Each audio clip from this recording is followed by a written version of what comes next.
let's get the party started.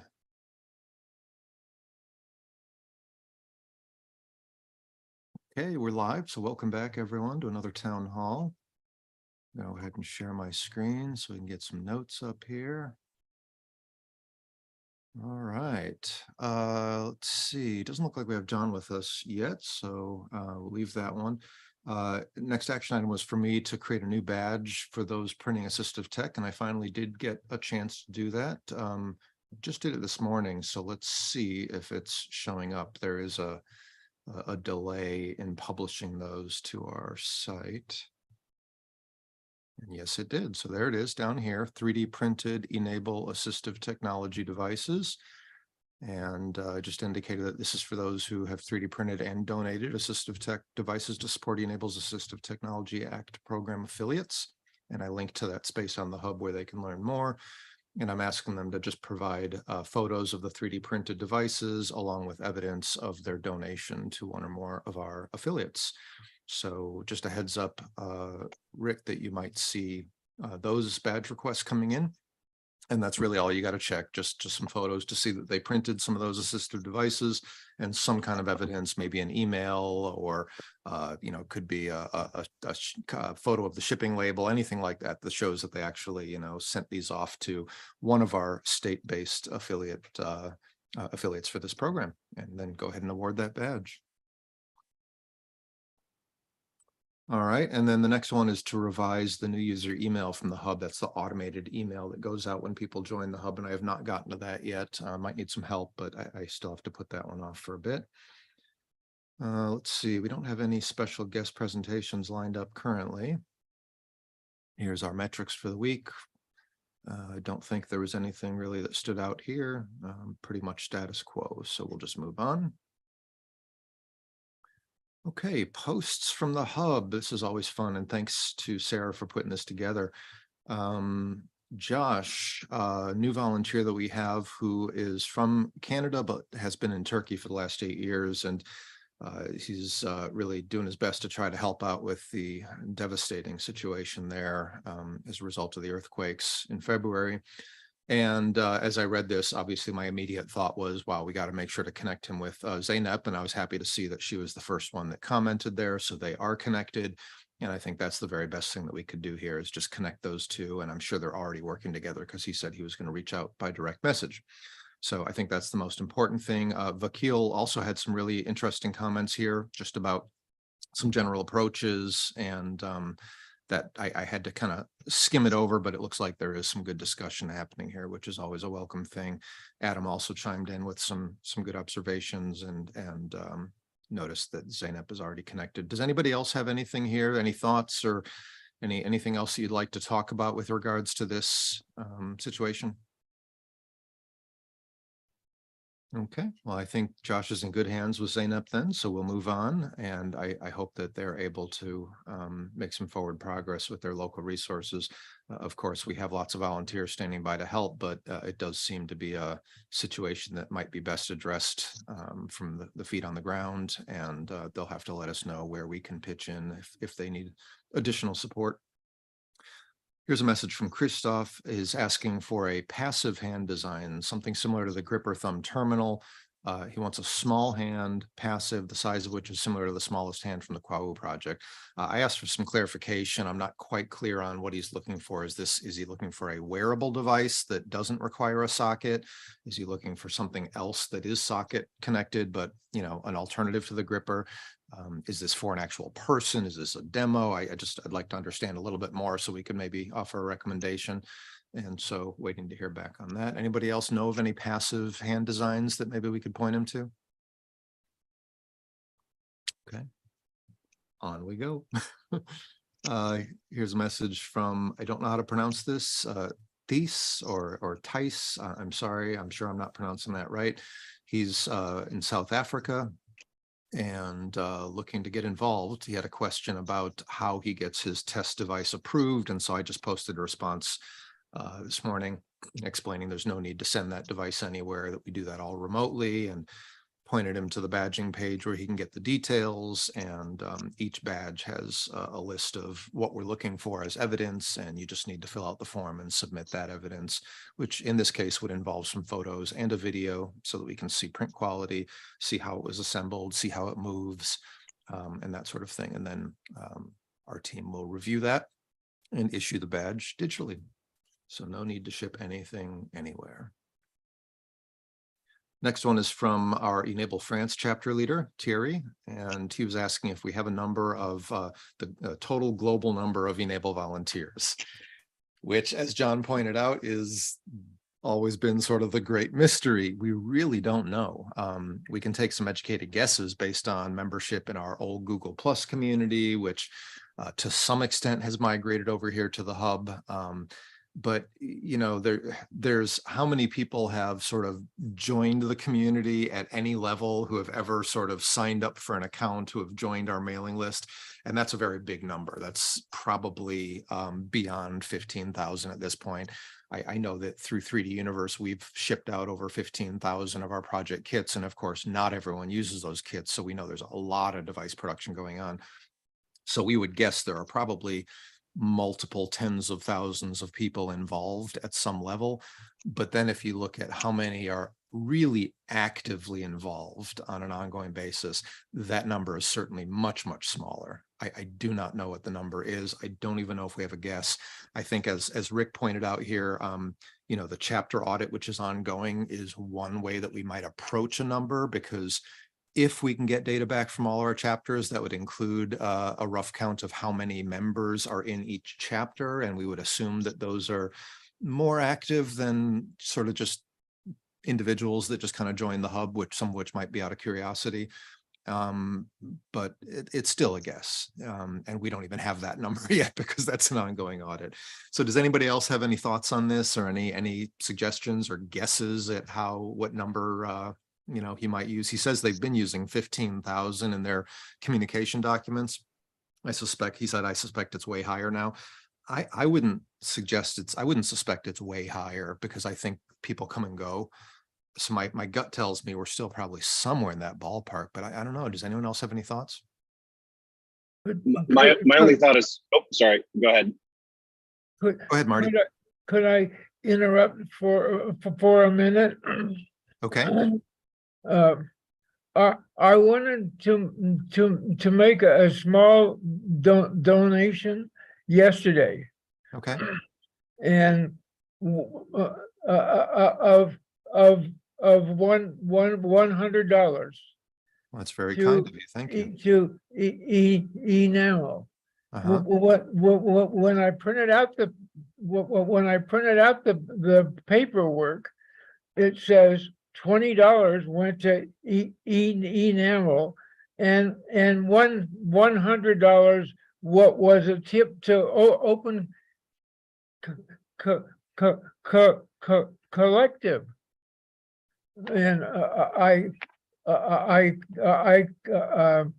was in conversation with the fraud department at my credit card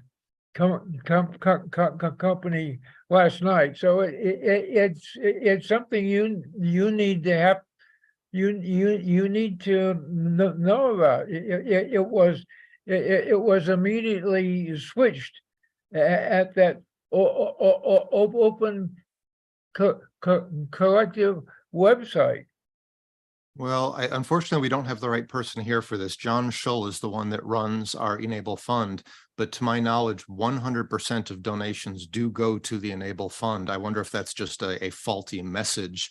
We'd have to have John look into that, but I'm fairly certain that nothing is going to Open Collective itself. That's just the platform that we use to collect these donations, but 100% of the donations have always gone directly to the e-NABLE fund. So I will have to have John Schull follow up with you on that and figure out why you received that message. Do you have a copy of that you could forward to us? Was it an email that you received? Yes. Okay, if you could forward that to me, I'm going to put my email address in the chat for you. It's Jeremy at 3duniverse.org. I'm just going to give you my work email because I get that more quickly. So I put my email there in the Zoom chat, and if you could just forward that to me, I will get it to John Schull and we can get you an answer about exactly what's going on there. But 100% of your donation definitely should have gone to the e-NABLE fund. Okay, thank you so much, and sorry for interrupting. That's okay. All right. So does anybody have any thoughts on the number of volunteers that we were looking at here? I just have another potentially complicating element, less a solution, but something that I've been kind of fiddling around with is attempting to find any and all published articles about a 3D printed hand that some classmates made somewhere. Yep. Most of which don't seem to be attached to e-NABLE members. Yep. Or at least the names mentioned in the articles don't appear in the hub. So I think that the number is going to be beyond even what you're describing. Right. So I think maybe my point here is that the the goal of attempting to get a census of some kind of our community may in itself, even if it were entirely accurate, fall short of the true number of people who are making use of the open source designs. And so there might be another approach for the purpose of messaging, to speak to Thierry's kind of core question here. It might be more effective to talk about, number of countries where these kinds of things have been printed. Maybe I don't know what would be most impactful. Exactly. And that's what we've done in the past. We've talked about number of chapters, number of countries. Last I checked, Sure. It was something like 200 chapters throughout. What was it, Rick? Was it like 80 some countries? Do you remember? I have a list of the countries. Yeah, so we could pull that kind of thing, and that's a good metric. The other thing that you bring up, Adam, that's a really good point is we have different kinds of people in the community. It might make sense to try to estimate them in different buckets. How many makers do we have? How many people in the educational community are leveraging e-NABLE in a learning capacity? Student groups and classrooms and things like that. How many partner organizations? There's a lot of different ways that you can look at participation in the community, all of which have some different levels of meaning. It's a challenging question. I know we haven't really given an answer. We've just given more questions, but that's kind of where we're at. I think that kind of harkens back to the network versus organization model that we find ourselves in. It's difficult to get a head count. Absolutely, and it always will be. We're never going to have an accurate number, but I think finding ways that we can sort of measure and report on impact and how many sort of folks are involved in different ways might provide some value. Anyway, let's move on so we can get into our main topics here. Courtney Knowles, our partner, one of our partners from the Illinois Assistive Technology Program, commented. What is this on? So this was a post from Daniel at Southside Middle School, looking for someone to give a Phoenix hand to someone in need. And Courtney is interested in more information, working on a fabricated sleeve for a 12-year-old boy with congenital limb difference. And let's see, they have some restrictions where their makers program is only allowed to print devices that do not already exist. Interesting. Okay. And she really wanted to be able to provide him a hand for functional and bilateral use. So looks like they've connected. I see that Daniel responded. I don't see anything explicitly saying that they were going to connect via private messaging or anything like that, but I'm hoping they have. But it's cool to see that Courtney is working on a case with a specific person and has engaged or is trying to engage with someone in our community. It's neat to see that collaboration expanding. So thank you, Courtney. Anyone else have any comments or thoughts on this? Okay, I'm just going to keep us going here so we can get through a couple more. Osman, trying to understand how to resize models before 3D printing. Okay, so we do have tutorials on this. I'm going to point him to our devices page. And on that devices page right here in the sidebar, there's an article that says e-NABLE device sizing. And there are several methods given there. You can use this virtual fitting method using Fusion 360, and where you're actually overlaying it onto scaled photos from the top and the sides and using that as a visual scaling methodology. There's a second virtual fitting methodology that uses Blender, which is an open source CAD software. And this one has been well documented with videos, which are all linked here. So you can follow along with those videos and learn how to do that.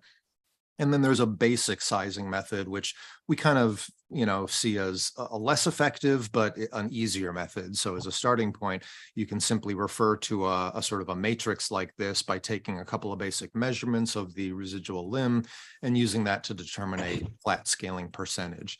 And whatever slicing software you're using, whether it's Cura or Slicer or any number of the other slicing programs out there, they all include the ability to scale devices by a percent, or scale your parts by a percentage. So all you have to do is bring in the STL files for the design you want to make, select the parts, and go to the scaling tool in your slicer and just put in the percentage that you've gotten from this, and it will scale the parts up by that amount, and then you're ready to print. It's really quite easy.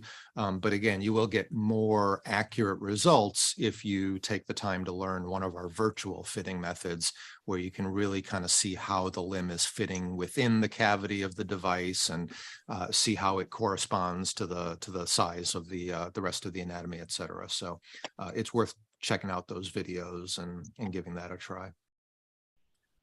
Let's see. I'm just going to say, please see the instructions for sizing here. I'm not going to take the time to write a longer response, but hopefully that'll get him into the right direction. And last but not least, let's see, Juniper. Oh, I guess this was a comment on Nicole Chen's post. Nicole is with Aragon Robotics team from San Mateo, California, and they are basically looking to help how they can. And Juniper is introducing herself, saying she lives in the Bay Area, looking for information on a middle left finger, having it amputated in July after an unfortunate run-in with an axe. Very sorry to hear that, Juniper. Obviously, the only comment I'd make here is obviously make sure that you're working with your medical professionals on this to make sure they're comfortable with anything that is done here, and make sure you give yourself time for proper healing before you try to put anything on there. And that's a big part of why it's important to be working with your doctors on this. And make sure to handle your acts with care. Yes, yes. It seems to me that maybe the nick finger would be of interest. I don't know where the amputation is, but if it's the whole finger, a nick finger might be a nice option there. So that's something to look into. But again, make sure that you're coordinating with your medical professionals on that. Adam, any comments? Nope. I just said thanks for bringing up the care team. That's, I think, step one. Of course. Okay. All right, on we go then. So we don't have any upcoming one-time events, although we will mention that Adam is right now as we speak at the AOTA conference. We'll get a report from him momentarily. Let's see, I didn't update this. We just did our education new members meetup. Let's take a look at April events and see if we have anything else coming up. We're on the 21st. So yeah, the Bionics Yep. meeting is the 28th. Yep, so the Bionics team meeting is the next one up. And it says here first Friday, but it's not. So that's, what is it now? The fourth Friday? Is that what we're doing? Yes. Okay, fourth Friday. So that's the next one coming up. You can check this out in the hub for details. That's led by Vivek. And if you're interested in getting into the more interesting side of, powered devices and using, things like Raspberry Pis and linear actuators and all that kind of cool stuff, that's the place to be. All right, into our discussion topics. Actually, let's just start with maybe a quick report from Adam. How's the conference going? Going great. I'll give you a little teaser. I actually am just getting back. I forgot something at home and I had to run back to my house, and I'm just pulling back into the conference center now. Yeah, it's been going phenomenally well. I have made contact with a couple of dozen of researchers and clinicians here already. A huge number of people have had questions. Well, I shouldn't overstate. A large number of people have had questions. I've been walking around with the devices that were very generously donated by Arjun Shah and Emma Koltoff. Emma's with the Helping Hand Project. Arjun, I believe, is with the Forsyth County e-NABLE chapter. But I've tied them to my bag. I've been walking around with them all over the conference. People are stopping me and asking about them. It's been a great, great little icebreaker. But they're both fabulous devices. They're, I believe, Phoenix prints. They're Palmer devices, and they were made very, very well, and they look very attractive, and they function very well. So it's been a really good showcase of what e-NABLE can provide. I am planning to put together. I'm showing your photos as you speak. Oh yeah. Actually, Emma sent a second one with Dr. Collins, who is an occupational therapist. I believe she's at Eastern Carolina University. I could be. Forgive me, Emma, if I'm wrong there. But she's an OT who is known to the Helping Hand Project, and I think assists them here and there. And Dr. Collins is here at the conference, so she dropped off that device for me today or yesterday. But I'm going to put together a quick slide deck to show next week. But in short, there have just been, I attended a poster presentation yesterday, ran into a number of folks who I think could be potential collaborators who are very interested in speaking with us and potentially joining the hub as clinician members. Really, that was my primary goal here, was to bring in more clinicians, raise our profile among the healthcare community, and see if we can get more people to steer the ship into some more research-based and patient-based approaches to delivering our devices. So all in all, very successful. I've got a couple of seminars and things today.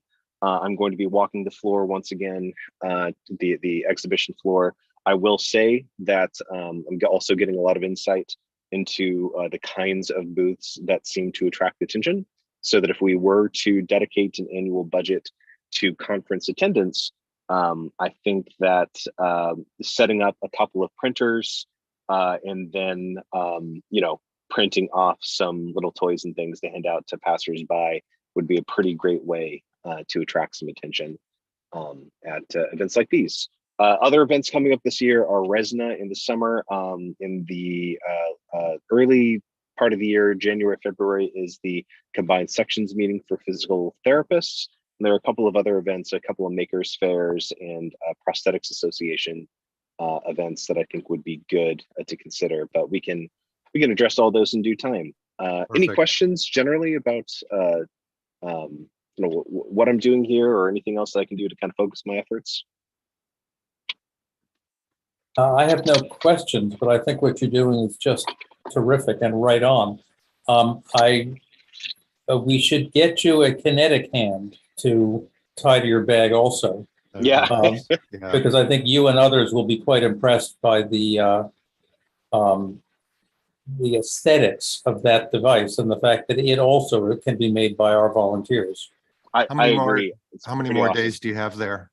I'll just be here tomorrow. Yeah, okay. So probably too late for this one, but for next time, definitely, I agree. Yeah. No, no problem. I think that these are small and lightweight enough that they're pretty easy to just whip out and demonstrate. But I agree. I think a kinetic hand would be a good choice for future conferences if we have the chance to attend them. So yeah.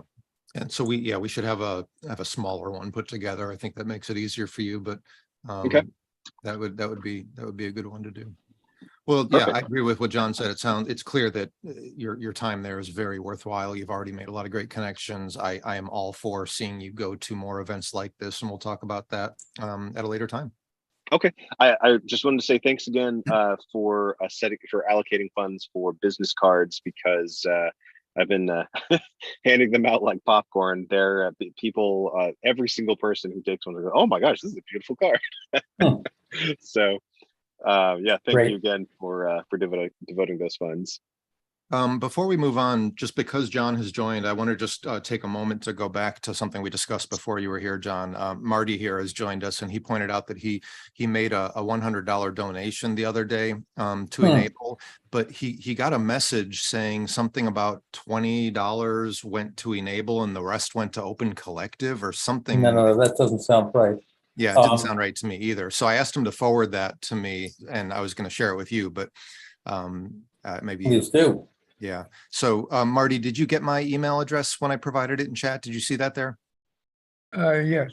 Okay, very good. So yeah, send it over my way and I will connect John with you. But as I suspected, no, definitely that 100% of your donation definitely will have gone to the e-NABLE fund. Is this Martin Lundquist? Yes. Yes. Yes. Hello, Martin. First of all, thank you very much. I see here that it went into the e-NABLE fund, and if you forward the message, we'll disambiguate it, but I am confident that perhaps 10% goes to Open Collective. Anyway, we'll clarify it for you. Yeah. Okay. So thank you for your help. Well, thank you. Please do forward the message that you received. Yes. Great. Okay, so back to this topic of kind of connecting with clinicians. Before we move on to the next topic here on the agenda, I want to point out that I did have a really nice discussion earlier this week with one of Adam's contacts in the clinical community. Sorry again, Jeremy.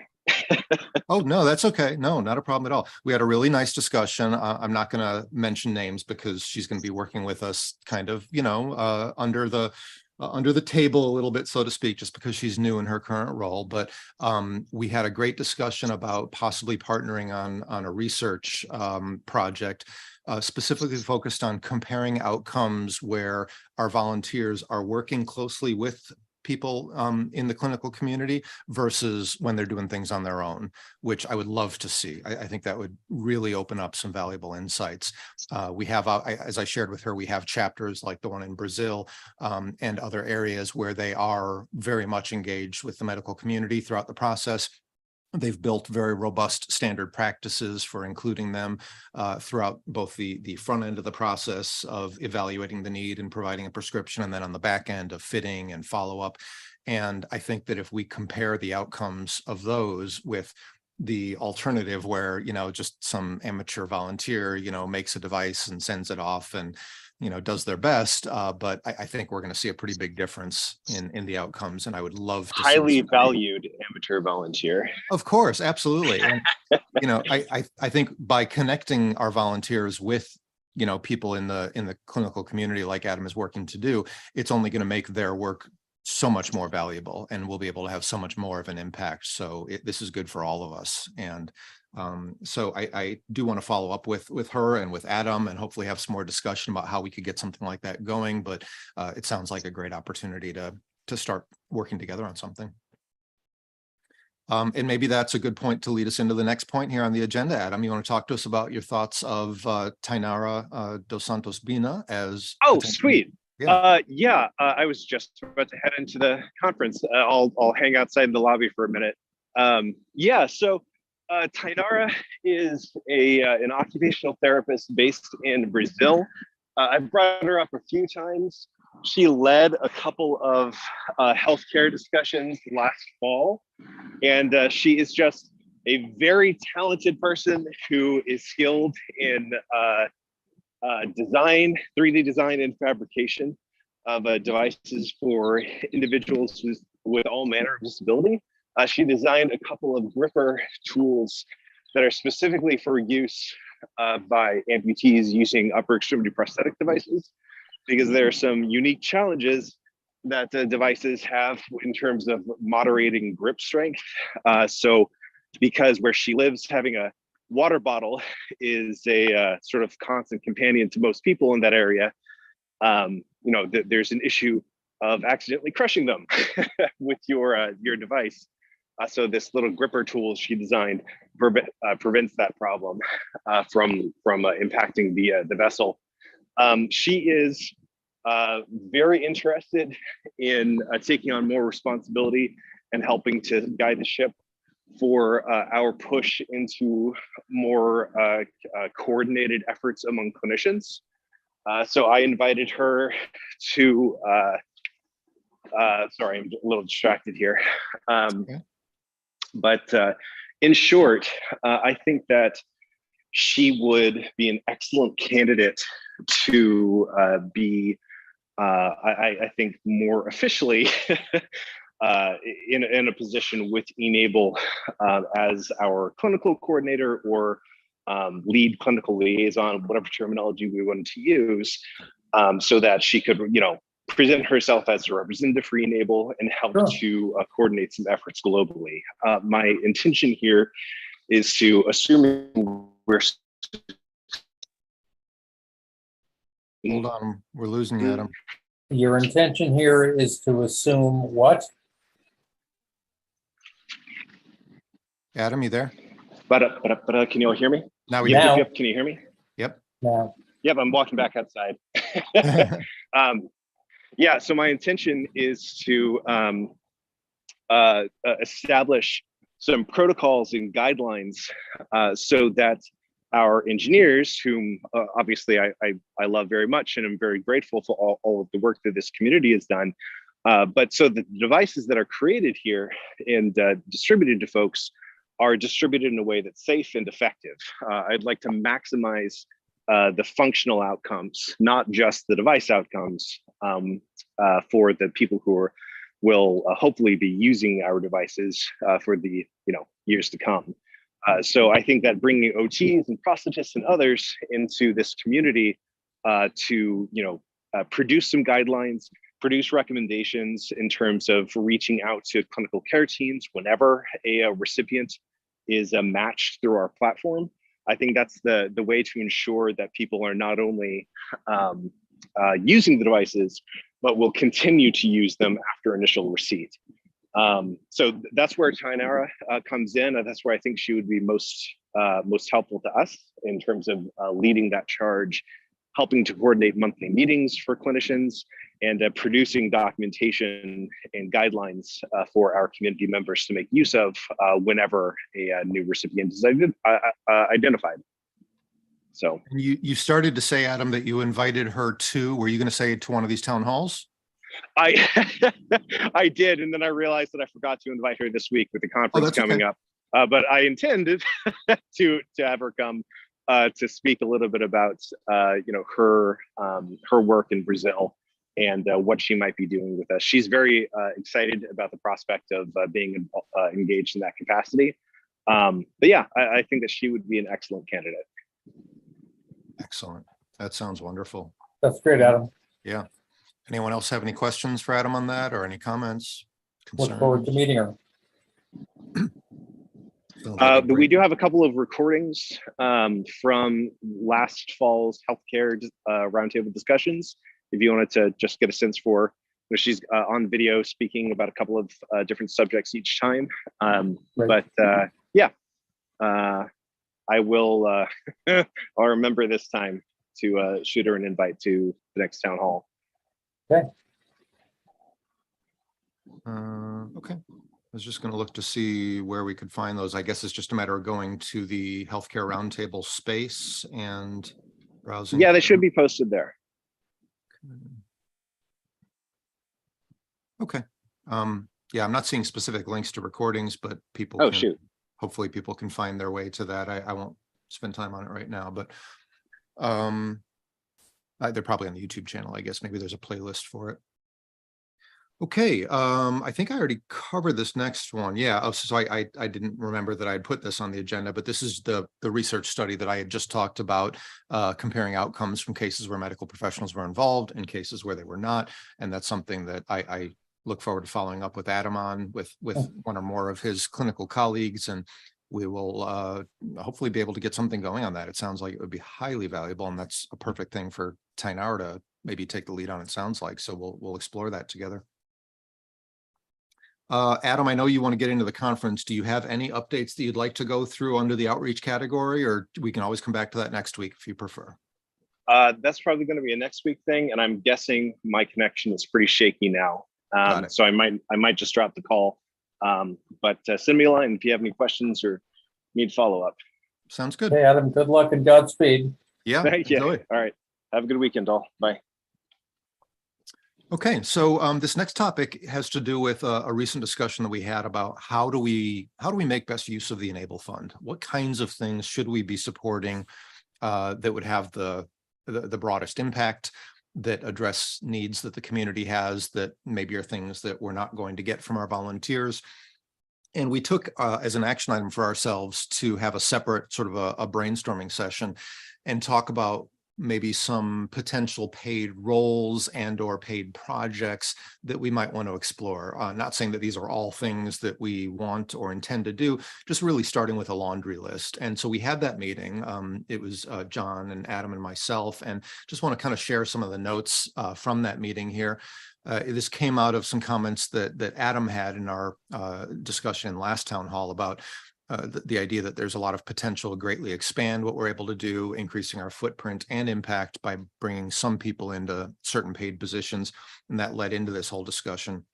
So as we talked, we came up with a few things. One of the things that we talked about first was honestly the idea of sort of an outreach director, which is very much the role Adam has been fulfilling. We do feel like that's a critically important role, and he's already demonstrated a lot of success and is already starting to have impacts in the community, as we can see with the already live program that we have partnering with Assistive Technology Act programs throughout the US. And that's already expanding what our volunteers are able to do and getting their, especially those people that just have kind of idle 3D printers and they want to be able to do something that has some impact. Maybe we don't have, prosthetic recipients for them right now. This is a great way for them to just jump in and print stuff and get it into the hands of people that could benefit from them. So, Adam has been putting in a lot of hours, and it's the kind of thing that we want it to be sustainable.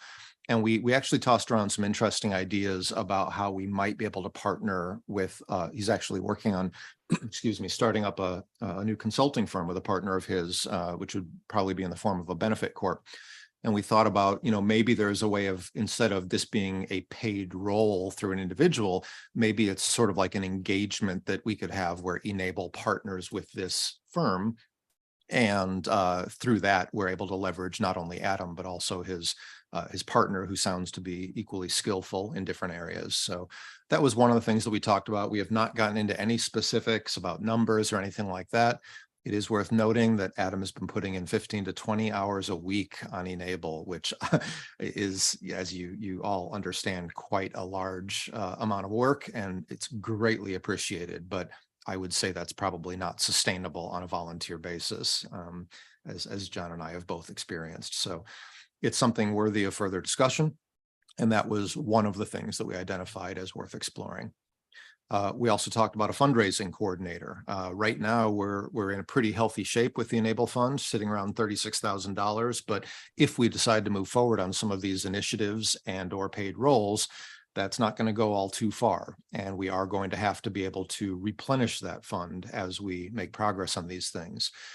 Adam actually feels that he might have something to contribute here, not as a primary focus, and it's not necessarily his specialty, but he does have a lot of meaningful connections, and he might be able to play a part in this fundraising activity. And in doing so, there might be opportunities to sort of pay for his own work in different ways. And that was something that we talked a little bit about. But ultimately, we're going to need somebody that can sort of take the lead on fundraising, hopefully working with a team. I don't think this should fall on one individual. And we will need volunteers, but I think we need somebody that really is managing the process and keeping our fundraising game going. And that might be worth exploring as a paid role. We talked about social media and marketing coordinator. This is work that Sarah is currently helping with, as well as Adam. Adam has sort of taken on LinkedIn. Sarah is doing a lot of helping us with sharing some of our successes and connecting people in our community and doing some things with social media, which also leads into the next role here, media and communications manager, which currently is Sarah. And she's putting in about 15 to 20 hours a week, as I understand it. Is that right, Sarah? So 15 hours a week is what I have been have been doing, so there's a document that states that this role, which was Ben's role, is 10 to 20 hours a week. So I have been aiming for 15 hours per week. Wonderful. And as always, we really appreciate the work you're doing. You've done a great job for us, and we certainly feel that's a role that needs ongoing funding. So that's on the list. And again, we're not getting into any specifics here. Nobody's proposing anything, no changes. We're not getting into any kind of discussion of amounts here yet. We're just kind of talking about what are the roles that seem like things that we should be funding to keep them going and to keep them sustainable. We talked about data gathering and reporting. This is something we've always struggled with. You know, how do we measure our impact? How do we know how many devices have been delivered? How long it takes on average to complete a case? What are the results from follow-up? How long are these devices being used? How many of them end up sitting in a drawer? Which designs seem to be more effective, more, just so many different data points that would be valuable to our community. And we have so little visibility right now into most of these areas. And that's again also something that I am hoping to work on with monitoring and evaluation. I've been going through the map and all of the social media pages, and for some of them device deliveries are listed, and for many of them they're missing, but I have a spreadsheet. I would love to collect all of this data too, and help to make sense of it. So that's great. I'm glad to hear that you're interested in that's often the hardest part about any one of these things that we've listed here, is finding somebody who is interested and qualified. And so you give us a great head start on that just by having that interest and having the right skills. We talked about a chapter coordinator, which right now is a role that Rick is handling. But again, this is something that we want to make sure is sustainable and ongoing, and that we're not, burning people out and expecting too much from volunteer roles. And so this is one that we put on the list. Somebody needs to stay on top of getting regular updates on chapter activities, getting feedback from them, getting statistics, data about what they're doing, connecting them with each other if they're maybe working on similar activities, or there's opportunities for them to collaborate. There's just, there's the need for somebody to be the kind of the glue that connects all of our chapters with the broader community. And so that's an important role that we talked about. Medical community coordinator, which I guess is the same as, what did we call it up here? Clinical coordinator. Why don't I use that name? So that's the one that we talked about earlier as Tainara being a good possible candidate for, making sure that each chapter has designated clinical contacts that they can work with, establishing those standardized and documented practices that Adam was describing, so that both our chapters as well as our independent volunteers have the benefit of that guidance and can better understand how they can engage with the clinical community and incorporate them into the process. And so, as the note says here, Tainara is a great potential candidate there. Another one is matching. We are working on trying to get our new matching platform up and running. This was the platform that our e-NABLE France chapter is using. As I understand, it's been very successful for them. It's a map-based platform, very simple. You submit a form if you're looking for a device, or if you're a maker, and depending on your, what kind of entity you are, a pin goes on the map, and then somebody on the back end, a human being, goes in periodically, reviews all of the open requests, and by just clicking on each one of these things on the map, you get a drop down with the available makers sorted by distance, making it very easy to connect a recipient with somebody that's ideally in their area. And once we have that platform up and running, we're going to need somebody to help us with that, of actually doing, this is not an automated matching process. And we actually feel, through our years of experience with e-NABLE Web Central, that platform has served a definite need, but I think we've learned that the self-service approach leaves a lot to be desired. I think there needs to be a human involved here to connect people in a more of a custom manner. And so this platform will allow that for that opportunity.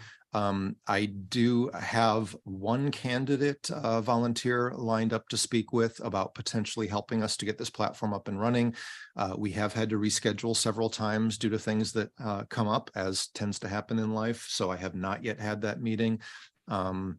As of now, it had to get pushed out by about a month before she's going to be available again. And therefore, I did put the call for a volunteer back up on the hub.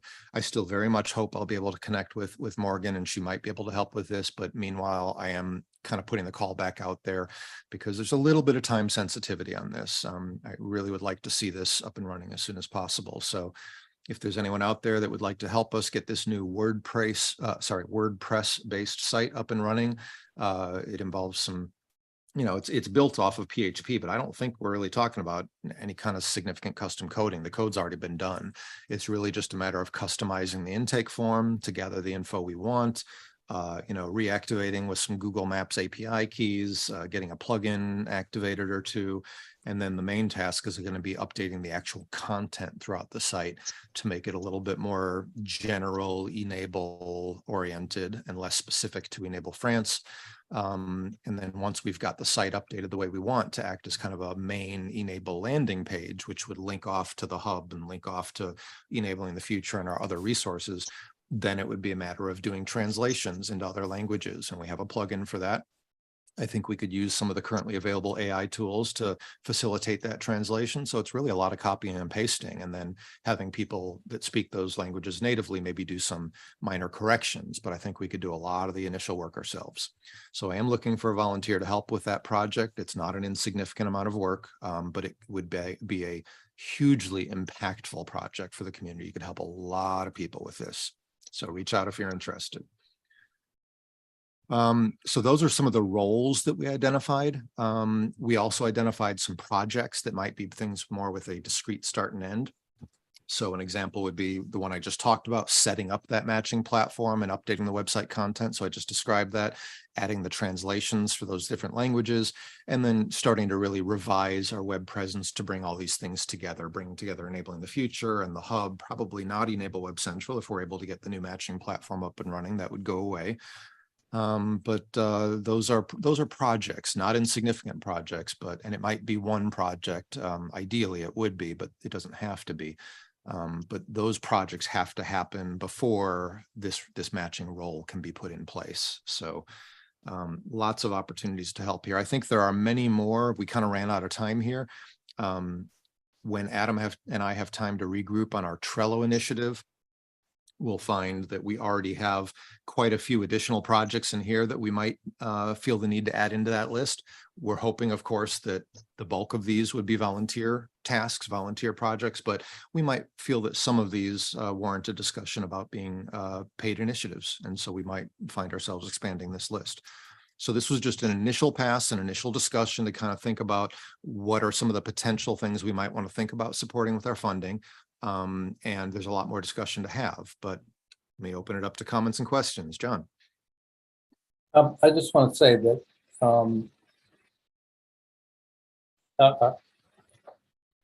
one might be concerned that if we were to fill all of these positions with paid positions, we would very much change the character of the community and the character of the organization. It's not something I would undertake lightly or all at once. Absolutely. This is just a first pass to figure out what we can do to make things more reliable and of better service. Right. I think we would do it incrementally, and we would do it with community guidance as per votes. That's right. Just a cautionary note. Yeah, and I should have mentioned that nothing here is going to happen unless something gets written up on Lumio. The community is going to vote on whether or not any one of these things gets funded.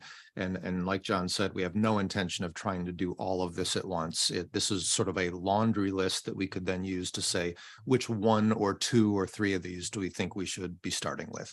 And that would translate into a formal proposal that would go out on Lumio. The community will vote on whether or not to support any one of these things. So this is just input to that community discussion and voting process. I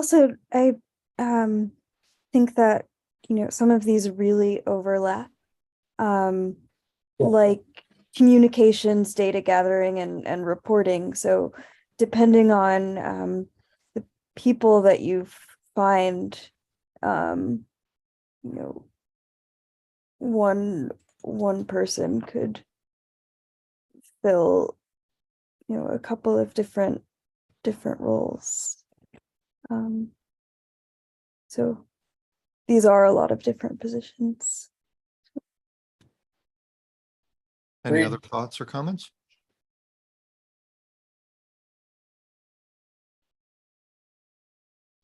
Okay, well, so that's obviously going to require a lot more discussion. It was just a starting point.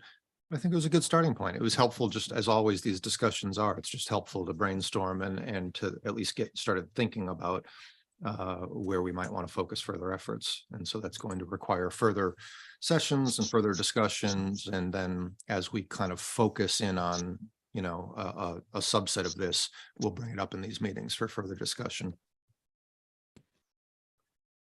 Let's see. I mentioned the Trello initiative, which we haven't made much progress on, only because, of course, Adam is focused elsewhere, as he should be right now. He's been doing a lot of very important work, making connections in the clinical community and the conference and all that. But we will be regrouping.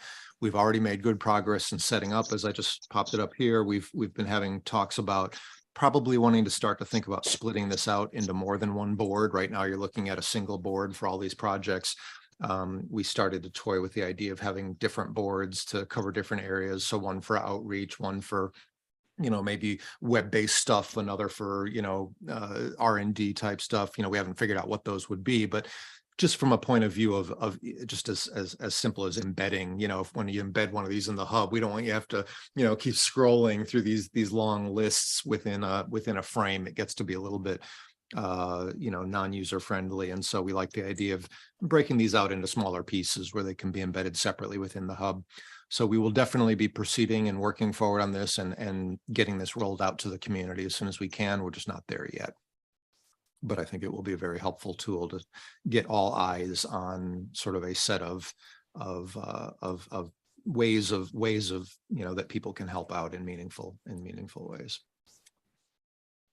Okay, let's take a quick look at tickets here. We haven't done this for a while, but since I have the benefit of having Rick here, let's see. As always, it looks like Rick is really on top of things. You know what? This was one that I didn't respond to yet. They're looking to interview somebody. Well, let's see. Okay, so I guess I'd better respond.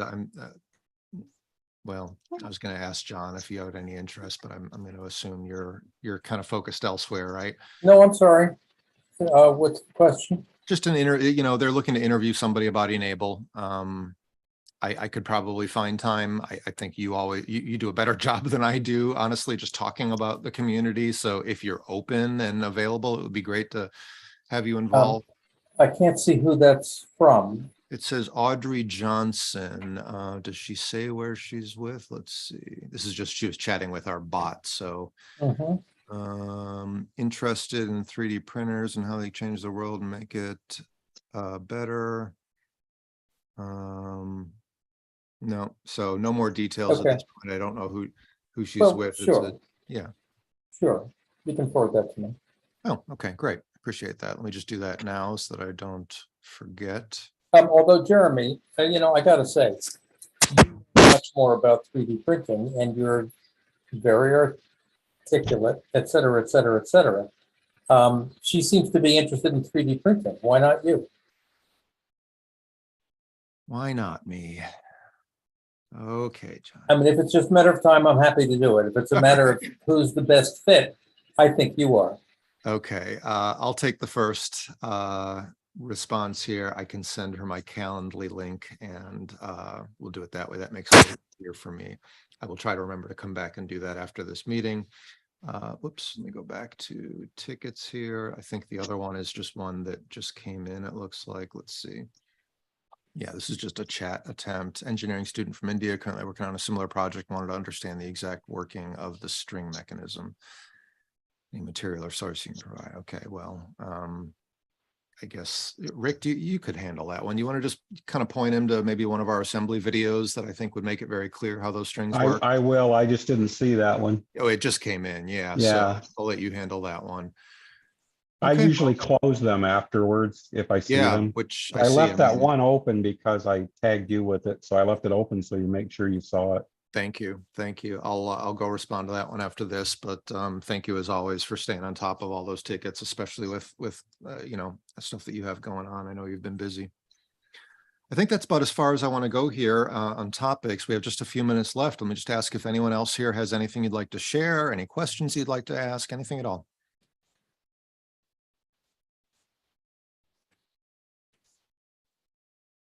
Okay. I'm just looking in chat here. I see that Rick shared a very nice looking finger design. You say it's called the ARCS finger, and you attached the files here in chat. Those are going to be lost as soon as I close down this session. I'm sorry about that. You guys were asking about finger alternatives. Yeah. It's just why I did that. It's okay. Do you have, are these files shared like on Thingiverse or somewhere else? Can you just give us a link to where we can go later on? I can put them somewhere. Oh, so this is your design? No. Basically I was working with this early on with the ARX hand. And what was done was we put the ARX finger, the hand fingers on a specific attachment so it could be used much like the Nick finger. So the ARX hand, those fingers can then be used just like a Nick's finger. And this finger is pretty nice. So so the ARCS hand, is that an open source design? Yeah, it's in our catalog. Wonderful. So if you're willing to, it'd be really nice to have you upload those, the ARCS finger as a separate design on, you know, wherever you want, Thingiverse or something like that. And maybe we get that into our catalog too. We're a little bit in limbo here because we're in the process of getting our catalog ported into NIH 3D, which we'll have updates about soon, but it would be really good to get this shared in a way that other people can download and use those files. I was just somebody sent me a message and said, can you share it? I thought this was the quickest way, and emailing it, they're too big. Yeah. And I didn't have an area yet. So I just stuck them up there. So if somebody wanted them, they can grab them real quick. My apologies. I know. No, it's okay. That's, I don't know if you've used Thingiverse to share your designs before, but it's really easy. You just go in, sign into your Thingiverse account, you know, upload a new design, and you just fill out a form. You can upload your files, doesn't matter how big they are. You can type in a description and some instructions. It'll only take you some minutes. Rick, the other thing you could do is to email Ian and mention that you've had experience with this. This is your own variant, and you would like to work with him to get it onto the e-NABLE catalog and perhaps the NIH catalog. Those are all cooking, and I think it would be good for you and Ian to synchronize, because you know these models better than anyone. Okay, anyone else? Okay, well, let's call it a wrap then, and we'll regroup next week. Lots of cool stuff happening. Thanks everyone, as always, for the wonderful work you're doing. It's always a pleasure to hear about what you've been up to. You too, Jeremy. Yeah,